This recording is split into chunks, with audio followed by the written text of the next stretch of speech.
Drága barátaim, örülök, hogy itt vagytok, köszöntelek benneteket. A spenóttal kapcsolatos. Nézzük, hogy a spenótunk ez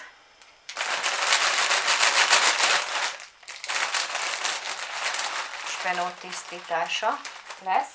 Most a téma, hogyan tisztítsuk a spenótot. A spenót ugyan zsenge, de ezeket a szárakat, ezeket így ki kell vágni. Ollóval a legegyszerűbb most végül is, de lehet késsel is. Tehát a lényeg az, hogy ezeket az erős részeket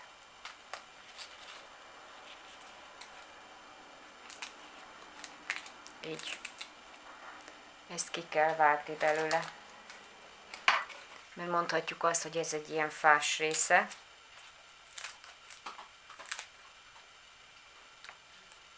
Így. Minden egyes darabot. Mert egyébként ez olyan, tehát itt ezt a részt. Így. Tehát ezeket az ereket.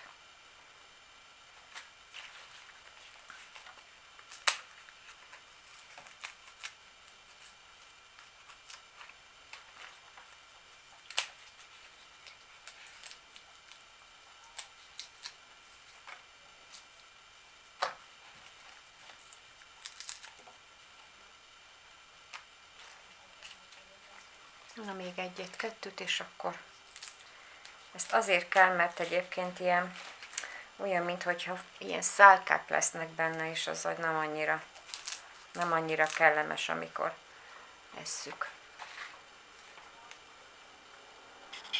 Tehát ez a színe, és akkor meg kell fordítani, összehajtani, és akkor így ollóval majdnem a végéig kell.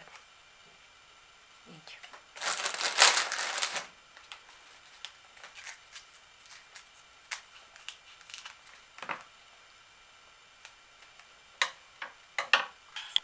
A spenótot akár ollóval, de tudod csinálni, hogy így lehúzod.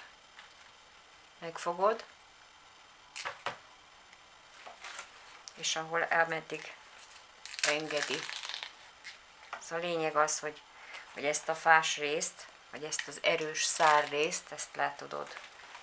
És ahol elszakad végül is.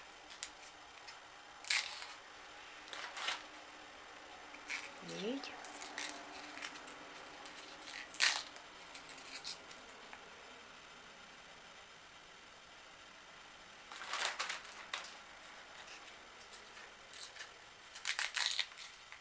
Ez nagyon fontos, hogy ezt eltávolítsuk, mert élvezhetetlen lesz.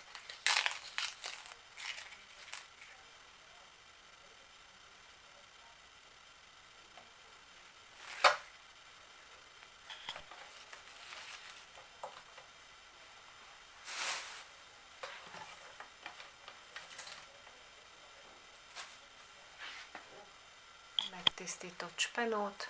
Nagyon fontos, hogy alaposan mossuk meg folyóvízbe. Tegyük fel a vizet forni. Fontos, hogy a megmosott spenótot egészbe főzzük meg, és utána fogjuk majd feldarabolni, össze fog esni.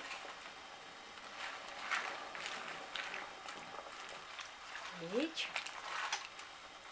Tehát nyugodtan beletehetjük az egészet, mert nagyon kevés lesz majd belőle. Össze fog zuhanni.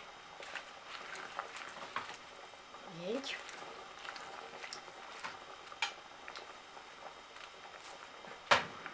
Tehetünk egy kis sót hozzá.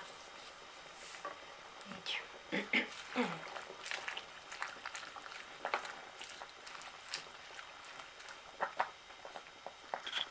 Takarjuk le, hogy hamarabb felfúrjon.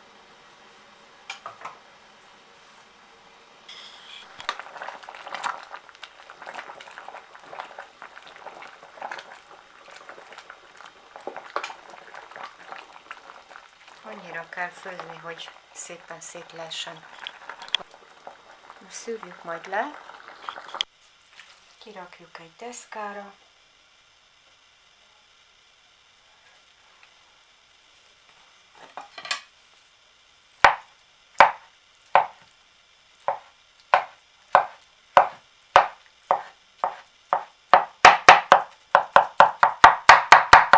és olyan akkor csak összebírjuk.